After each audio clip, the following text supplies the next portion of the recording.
Mengapa kok kita mau menyucikan? Karena kita ingin selamat. Pernikahan di gereja Katolik ini luar biasa ya Romo ya.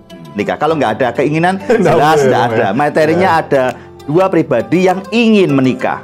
Romo meneguhkan, mendoakan, memberkati dari sisi ya seperti Allah yang memohonkan Roh Kudus dan mereka sudah melewati sakramen baptis. Lalu yang ketiga memang mau gitu tadi yang saya katakan.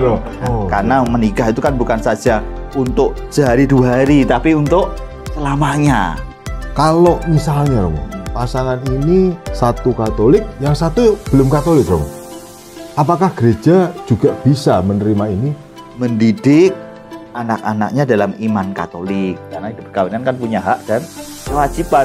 Kalau orang tidak bisa memenuhi itu ya jangan menikah. Pertama-tama mempertahankan imannya ya. Dia menjadi orang Katolik yang sungguhan. Wah itu. Apa yang sudah disatukan Allah jangan diceraikan manusia.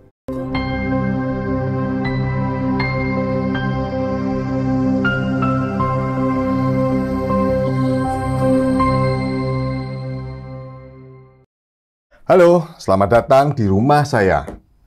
Obrolan santai seputar rumah Santo Yakobus.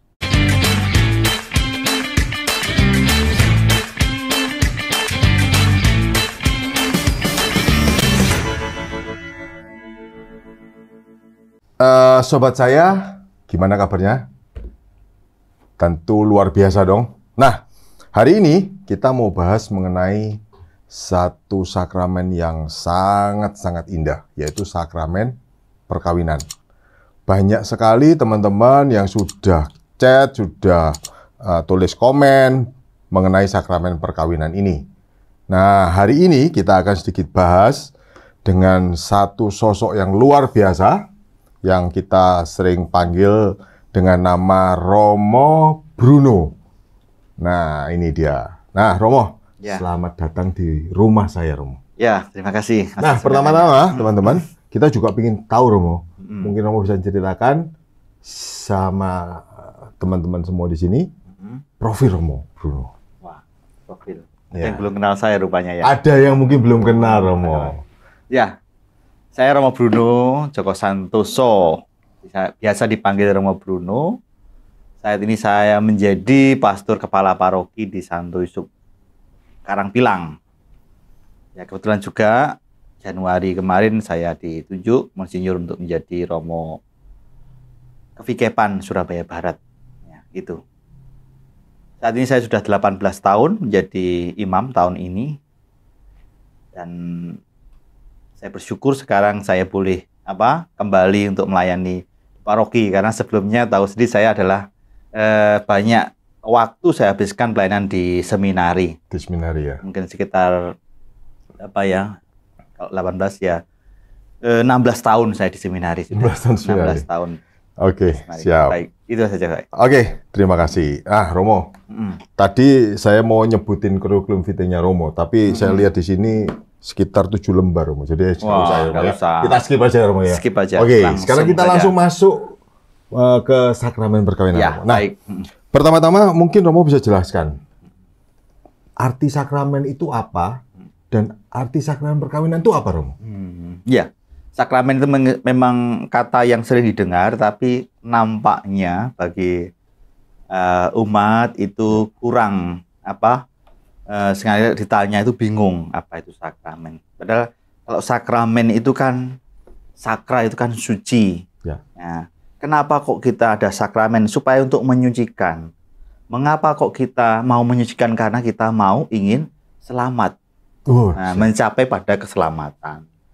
Dan tentu kita sebagai sakramen itu ada tidak hanya sekedar ide saja, tapi ada materia dan ada formanya. Ya, sakramen itu. Makanya di situ dikatakan sakramen itu adalah, ya kalau definisinya, tanda dan sarana keselamatan. Gitu. Jadi jangan lupa, pokoknya keselamatan gitu. Ingat sakramen, ingat sakramen berarti ingat keselamatan. Siap, Pak Romo. Ya. Nah, untuk yang sakramen perkawinan itu gimana, Romo? Nah, sama saja. Masuknya kan sakramen mau mengantarkan ke keselamatan. Dengan sakramen perkawinan berarti perkawinan itu dijadikan sakramen. Wow. Sehingga perkawinan itu mengantar pada keselamatan. Nah, gitu. Singkatnya, mudahnya seperti itu. Nah, Romo tadi kan sebutkan ya. ada forma dan material. Kalau sakramen perkawinan itu forma dan materialnya apa, Romo?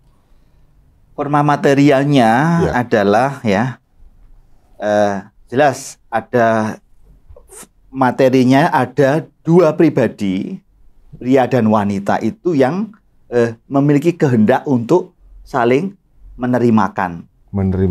Saling menyatukan diri untuk atau ingin menikah, kedua-duanya itu ingin menikah. Kalau nggak ada keinginan, jelas nggak ada. Materinya ada dua pribadi yang ingin menikah. Makanya ada penyelidikan, ada semua karena ingin menikah. Itu kedua. Lalu forma itu adalah ucapan atau kata-kata atau rumusan kata-kata yang disampaikan. Gitu. Jadi itu yang bentuk akhirnya materi keinginan ini, terus kemudian menjadi formakan, ada formanya, ada ucapan-ucapan sehingga ucapannya itu adalah janji itu. Oh, janji pasutri itu masing-masing enggak? Masing-masing ya, Romo ya. Masing-masing. Oke. Gawi saya nama iki menerima engkau sebagai itu. Oke. Istri saya, sebaliknya itu. Itulah formanya. Gitu ya. Jadi pernikahan di gereja Katolik ini luar biasa ya, Romo ya. Bahwa mereka harus saling mengikatkan diri sendiri ya, bukan kemudian mengikatkan diri pada romonya gitu, bukan ya?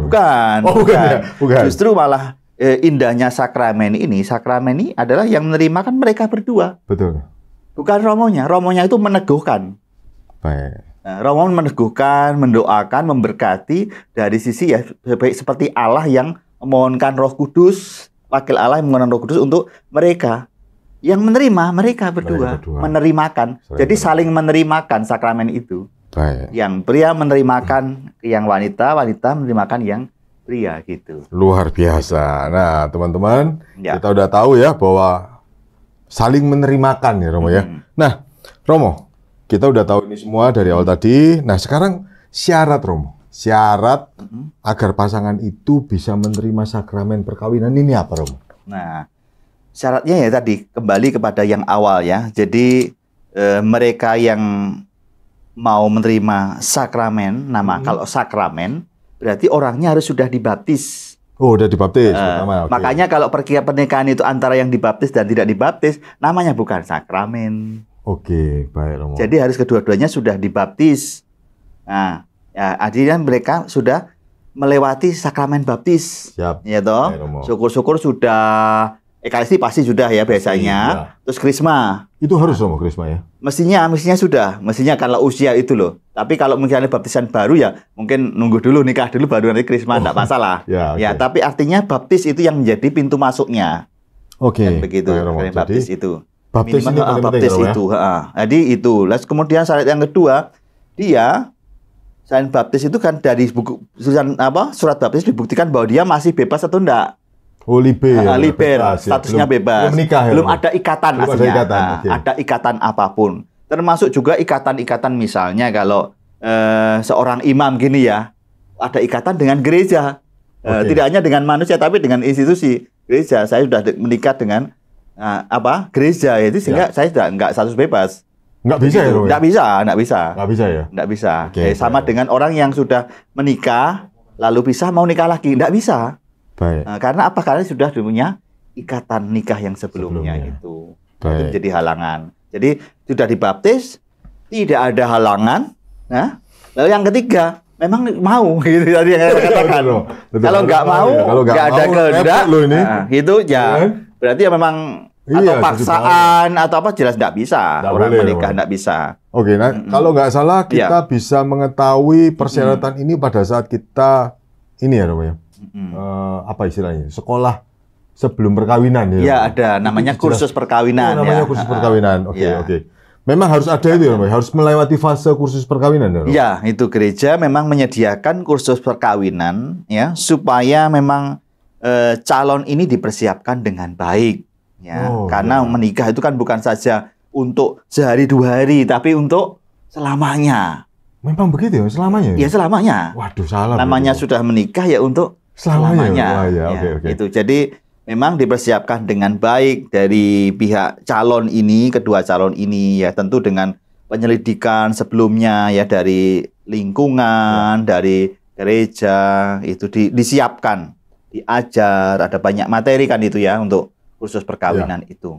Ya. Gitu. Nah, Romo, tadi kan sudah disinggung mengenai sudah dibaptis dan sebagainya, Romo. Ya. Nah, kalau misalnya, Romo, pasangan ini satu Katolik, yang satu belum Katolik, Romo. Apakah gereja juga bisa menerima ini? Dan kalau bisa itu bagaimana caranya? Bisa menerima. Artinya menerima diteguhkan secara Katolik bisa. Oke. Tapi kalau sakramen belum. Karena kan belum, masih ya. satunya masih dibaptis, satunya belum dibaptis. Tapi ini sah ya, Romo ya? Secara sah. Memang belum, istilahnya martabatnya perkawinan itu belum sakramen. Karena sakramen itu ada 2 orang yang sudah dibaptis. Nah, begitu. Jadi misalnya satunya Katolik sudah dibaptis, satunya non Katolik atau belum dibaptis istilahnya, ya dia bisa diteguhkan. Ya, asalkan ada syarat-syaratnya kan. Ya. Yang pertama memang yang pihak calon yang tidak Katolik ini, ya toh, mesti dia mengetahui janji yang dibuat oleh pihak menerima dan mengetahui janji yang dibuat oleh pihak Katolik. Ya, misalnya janjinya biasanya itu adalah bahwa yang pihak Katolik ini akan mendidik anak-anaknya dalam iman Katolik, begitu. Berusaha mendidik imannya dalam iman Katolik agar tidak kehilangan imannya. Hanya itu saja. Nah, lalu ditandatangani oleh pihak yang non Katolik, sehingga mengetahui janji itu, sehingga kemudian hari sudah berjanji loh ya, sama-sama berjanji gitu. Oh ya, Romo. Romo. Nah, Romo, wah ini semakin menarik ini, Romo. Kalau seandainya tadi sudah, Romo ya, ini yang satu Katolik, yang satunya enggak Katolik, Romo. Terus kemudian mereka berjanji, yang Katolik kan berjanji mendidik anak secara Katolik. Nah, pertanyaannya jadi gini, Romo. Katolik itu kan nggak bisa bercerai kan, Romo ya? Nggak bisa. Nggak bisa bercerai, Romo ya? Nggak bisa. Nah, tapi ini kan Katolik, ini nggak Katolik, Romo. Nah, apakah yang nggak Katolik ini bisa mengajukan cerai atau bisa menikah lagi atau bagaimana? Atau dia terikat dengan ikatan perkawinan Katolik? Justru yang Katolik itu, ya, ketika menikah secara Katolik, dia sudah terikat tidak bisa apapun. Yang Katolik, Romo. Kalau yang nggak Katoliknya ini? Non Katolik ini kan dia punya keyakinan iman yang bisa jadi, mestinya harapannya ya tetap ya dia secara Katolik. Tapi kadang kan ya dia dalam perjalanan mungkin ya karena dia bukan orang Katolik. Ya. Dia memang menikah secara Katolik tapi dia bukan orang Katolik. Nah, dia meskipun dia ditanya waktu menikah, apakah kamu menikah tanpa paksaan dan sungguh-sungguh seumur hidup akan menikah? Awalnya iya. Tapi karena dia ya bukan Katolik, bisa dia mungkin berpindah lalu meninggalkan. Nah, meninggalkan misalnya kasus meninggalkan seperti itu. Yang Katolik tetap harus setia. Nggak bisa menikah lagi, Romo? Nggak bisa. Oke, baik. Nah, ini teman-teman semua ya. Jadi harus tahu ini. Pernikahan Katolik itu pernikahan yang sangat mengikat. Apalagi bagi orang Katolik itu sendiri. Bagi non Katolik ya diharapkan mereka ya akhirnya kan kita bertujuannya bisa menikah ya akhirnya mereka lama-lama ya toh tertarik karena perkawinan Katolik ternyata luhur, suci, sangat dijaga, dihormati lah kan. Pasti semua orang menikah, saya pikir orang menikah itu pasti ingin seperti itu, ingin langgeng, ingin seterusnya. Nggak ada nikah yang namanya main-main gitu coba-coba ya, dicoba dulu ya gitu kan nggak mungkin. Dicoba dulu terus diretur ya. Sebenarnya sebenarnya tidak ada dari awalnya pasti tujuannya adalah untuk kebaikan selamanya. Itu. Baik, Romo. Gitu. Nah, sedikit mundur sedikit, Romo. Ada satu istilah sebelum perkawinan tadi, persiapan perkawinan ya kursus ya, Romo. Tapi ada satu lagi, Romo, yang menggelitik itu mengenai kanonik, Romo. Kanonik ya. Nah, kanonik ini apa, Romo? Kanonik itu adalah lengkapnya adalah penyelidikan kanonik lebih tepatnya ya. Jadi penyelidikan. Jadi memang itu adalah fase terakhir, persiapan terakhir sebelum orang diteguhkan itu akhirnya memang romo pribadi ya, romo yang punya otoritas di wilayah itu biasanya romo kepala, romo rekan yang diberi wewenang itu untuk meneliti atau menanyai atau menginterogasi lah. Lebih tepatnya sebenarnya menginterogasi. Apakah pandangan si calon ini, ya pendapatnya, hatinya, kemantapannya itu benar-benar sesuai dengan hukum-hukum yang ada dalam hukum kanonik itu. Kalau sesuai, berarti perkawinan nanti sah sungguh.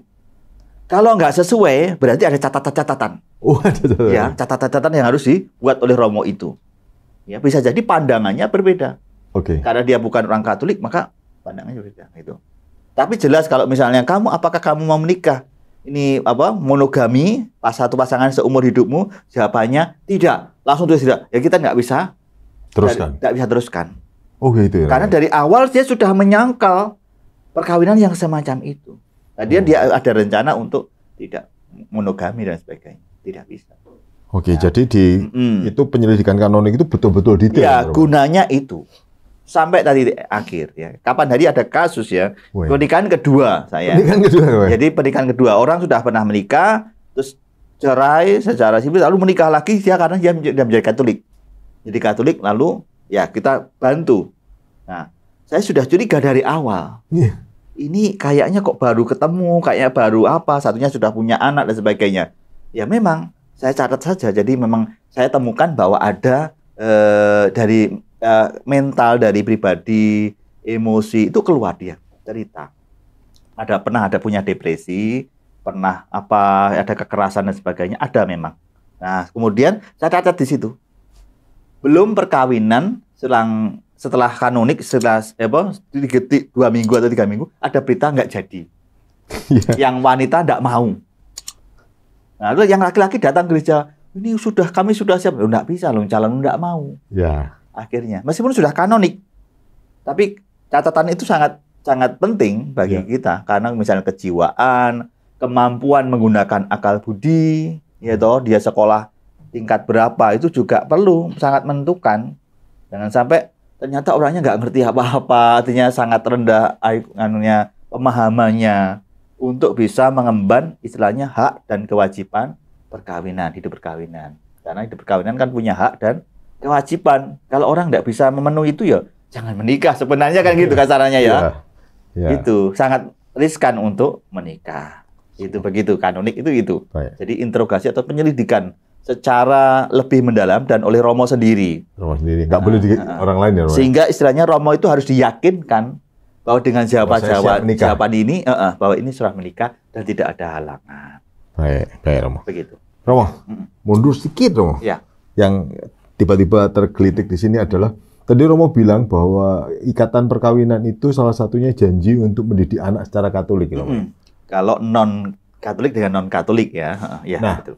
Cuman kan banyak Romo sekarang ini bahwa pasangan yang Katolik pun tidak mendidik anak secara Katolik. Nah, itu bagaimana Romo? Pandangan Romo dan pandangan gereja ini bagaimana Romo? Ya, memang gereja itu kan menjaga ya. Dengan kanonik, dengan perjanjian seperti itu, ada janji yang dibuat oleh pihak Katolik, diharapkan dia tidak kehilangan imannya. Bahkan nanti dia bisa meneruskan imannya. Itu kan suatu tugas bagi orang Katolik sebenarnya. Nah, sebentar, Romo. Tugas bagi orang Katolik. Iya. Betul ya, Pak? Iya. Tugas bagi anak. Jadi teman-teman ingat bahwa jadi suami istri punya tugas bagi orang Katolik. Untuk mendidik anak secara pertama-tama mempertahankan imannya ya. Dia menjadi orang Katolik yang sungguhan. Wah itu. Okay. Makanya kalau orang Katolik sungguhan, dia pasti saya ingin menikah dengan secara Katolik. Oke. Kalau saya orang Katolik tapi saya tak nikah di luar Katolik, sudah tidak Katolik lagi sebenarnya.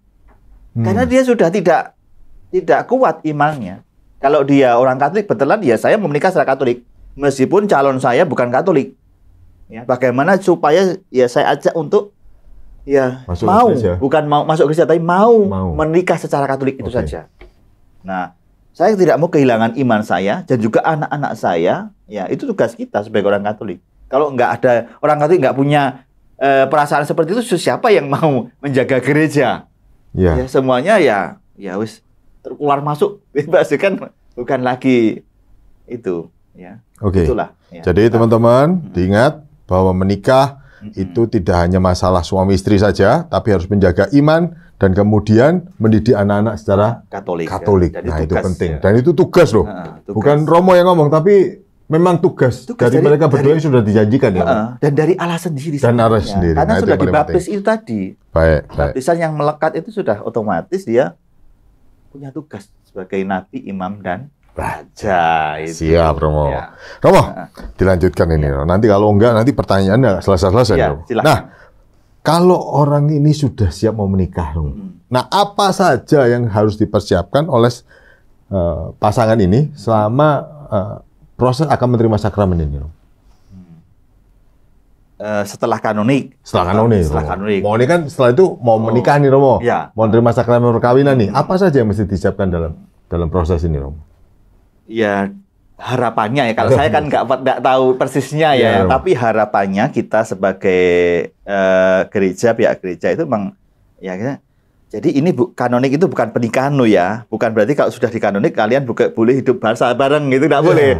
Jadi justru malah saya biasanya saya pastikan, saya ajak ya, jaga kemurnianmu, jaga kekudusanmu, ya, jaga keperawanmu sampai nanti hari ya. Yang akhirnya persiapannya apa? Pengakuan dosa. Wah, ini itu penting. Pengakuan dosa ya, itu penting, ya. Pengakuan dosa. Silih sebelum menikah itu orang harus menyiapkan diri. Bayangkan nanti kita sakramen, menerima sakramen di saat kita pantas. Kan harapannya ya idealnya menerima sakramen saat orang pantas. Ya. Secara kodrat itu harus disiapkan pantas. Baru rahmat Allah bekerja dengan sempurna. Gitu kan rahmatnya kodratnya nggak pantas, rahmatnya bagaimana bekerja. Gitu. Jadi kesucian diri dijaga. Sampai menjelang sampai setelah hari perkawinan itu. Setelah itu ya. Okay. Memang itu tidak mudah karena apa? Mereka pasti mikirnya sudah tetek bengek yang pesta, yang ini, baju, yang kurang ini, ukur apa sih itu. Tapi hal ini jangan sampai dilupakan. Itu saja. Persiapan untuk menerima sakramen itu bagaimana? Ya dengan akan dosa. Supaya kita pantas, pantas untuk menerima sakramen perkawinan itu. Baik. Gitu. Romo, seringkali kita lihat, Romo, kalau setelah perkawinan dan di gereja ya, setelah terima sakramen dan sebagainya, terus pasutri ini kan sudah pasutri ya, Mo ya? Ya. Kan sudah menikah berarti kan kalau sudah terima sakramen itu. Terus mereka tuh jalan ke sebelah altar ke Bunda Maria, Romo, biasanya. Nah, kenapa, Romo, kok harus ke Bunda Maria gitu? Ya. Apakah itu harus? Terus bagaimana? Terus mengapa kita melibatkan Bunda Maria ini di dalam sakramen perkawinan ini? Ya. Jelas bahwa kita orang Katolik itu menghormati Bunda Maria, bahkan kita itu berdevosi, ya, devosi kepada Bunda Maria.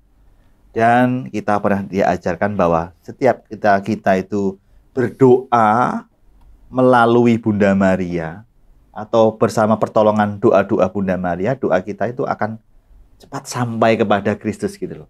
Melalui Maria kita sampai kepada Kristus.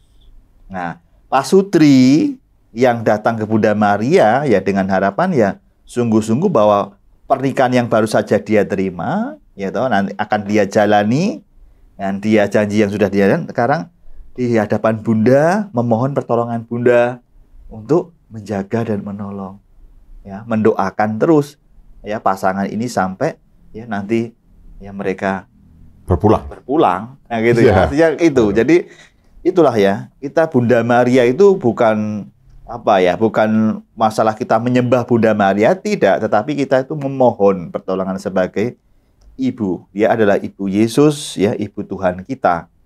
Dan kita percaya bahwa setiap pertolongan setiap doa-doa yang kita sampaikan kepada Bunda Maria itu akan ya diteruskan, pasti akan diteruskan.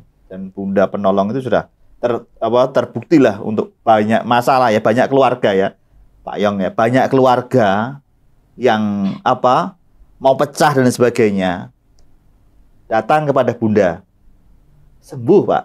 Gitu ya. Iya. Karena bantuan Bunda mendoakan. Iya, sembuh, banyak yang sembuh. Saya jadi teringat ini ya, Romo. Salah satunya mungkin yang di perkawinan di Kana ya, Romo ya. Yang Tuhan itu harusnya belum waktunya mungkin. Gitu ya, Romo ya. Tapi karena permintaan Bunda Maria, Tuhan akhirnya membuat mujizat pertama kali di perkawinan itu. Ya, karena seperti itu ya, Romo ya. Atas dorongan ya atau permohonan Bunda, maka Tuhan mengabulkan. Baik. Romo, nah ini kan serba-serbi tentang sakramen perkawinan, Romo. Ya. Ada satu yang belum kita bahas, itu saksi, Romo. Oh iya. Nah, banyak orang itu kemudian memilih, kan orang menikah harus butuh saksi nih, Romo. Nah, banyak orang ini nggak tahu nih, tugas dan tanggung jawabnya saksi itu apa?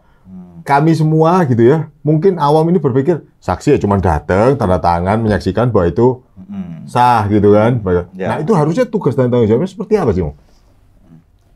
Jadi kalau memilih saksi untuk sakramen itu sebenarnya tidak hanya pada saat seremonialnya atau upacaranya dia datang, lalu dia hadir ya, dan cantik atau mendampingi, tapi lebih daripada itu sebenarnya dia mestinya dipilih orang-orang yang sungguh mengenal dua pasangan ini, baik keluarganya atau siapa, dan dia punya hidup keluarga yang baik juga, jadi teladan. Oke. Ya, sehingga harapannya dia menjadi sungguh seperti penasihat atau penolong lah, ya toh, atau mendoakan bagi dia kalau dia ya dalam hidup berkeluarga selanjutnya. Nah, gitu.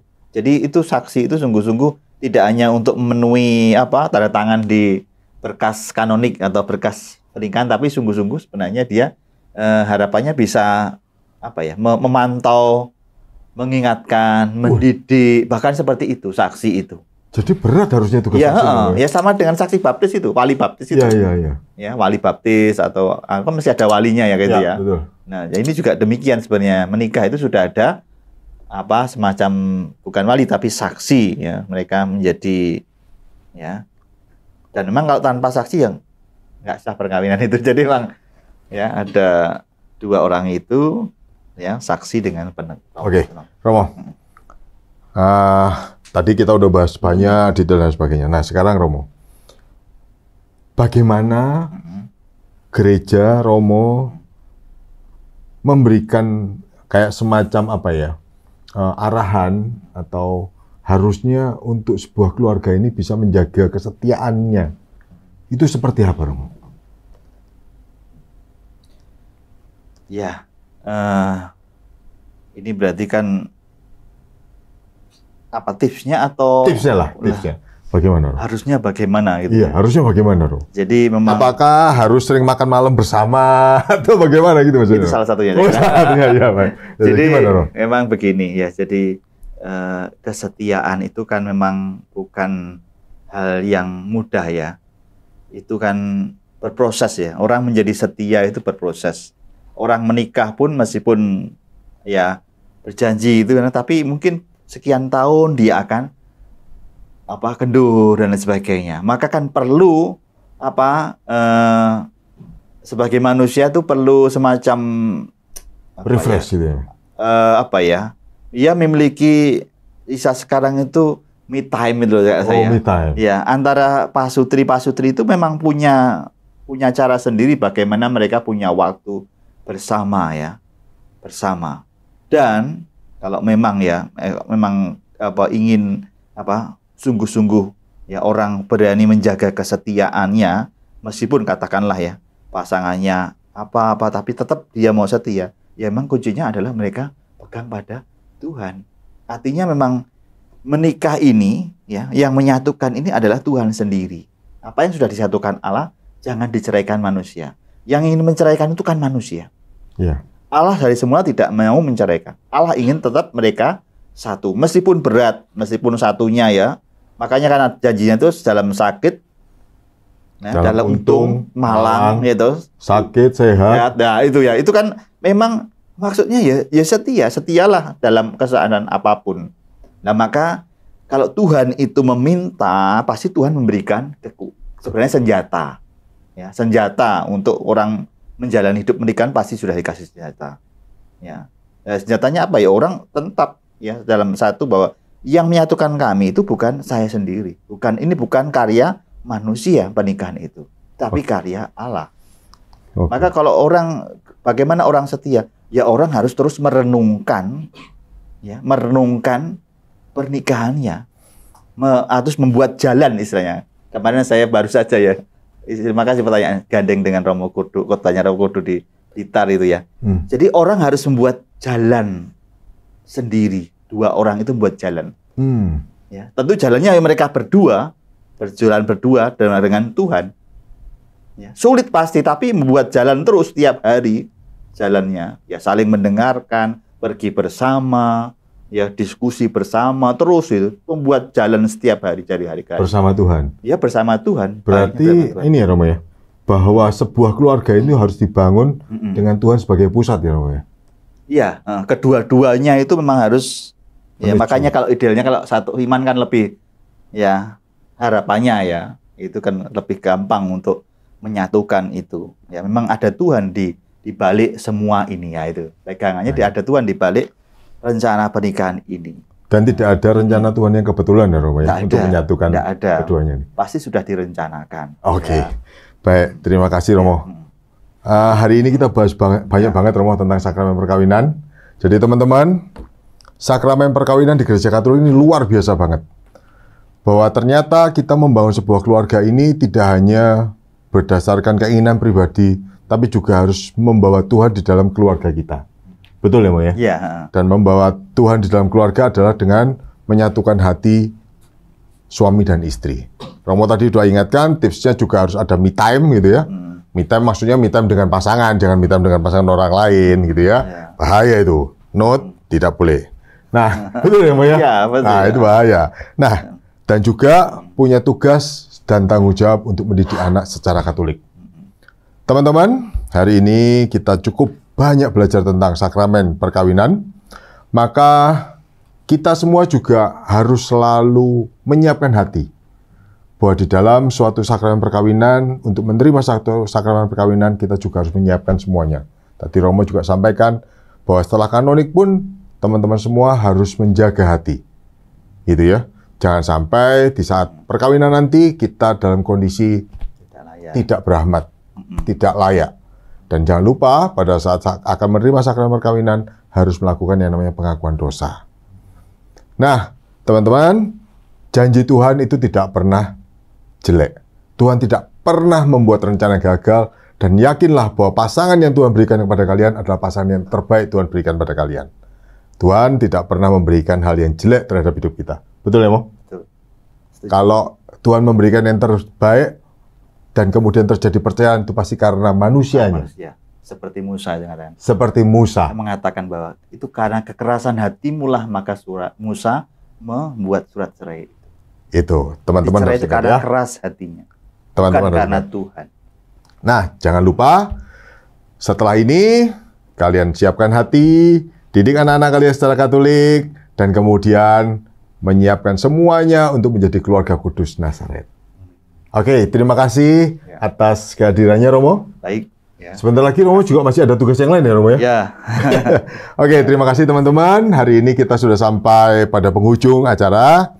Jangan lupa like, subscribe, dan kemudian jangan lupa juga menuliskan komen-komen tentang apa yang akan kita bahas selanjutnya. Jangan lupa, cincin perkawinan harus tetap dipakai sampai kapanpun. Oke, selamat sore. Sore. Tuhan berkati.